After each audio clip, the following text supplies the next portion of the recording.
انا متاكده كلشي هادي غتعجبو. غنحتاج المكونات الاساسيين. غناخذوا اناء غنديروا فيه 2 بيضات وشويه ديال الملحه وكاس ربع ديال سكر السنيده، ونحاولوا نخلطوه مزيان بميكسور. ناخذوا كاس ديال الماء ديال الغليان نديروا فيه معلقه كبيره ديال القهوه سريع الذوبان ونخلطوه مزيان ونخليوه دفا، نخليوه على جانب.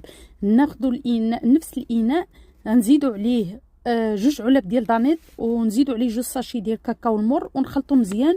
ومن بعد نزيدوا كاس اللي فيه القهوه مني دفا و2 كيسان ونص ديال الدقيق و2 خمارات ونخلطوا مزيان، ونزيدوا قطرات ديال الخل، وفي الاخير نزيدوا نص كاس ديال الماء الغليان نكبوها في اللاطا وراه داغي كطيب.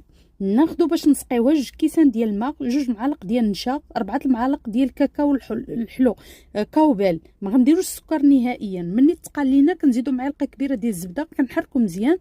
مني كنخرجوا الكيك ديالنا كنكبوا الصلصه فوق منها كتجي رائعه، ونزينوها بالنجاره ديال الشكلاط، كنقطعوها طريفات كيجيو بحال الملفي. ما نقول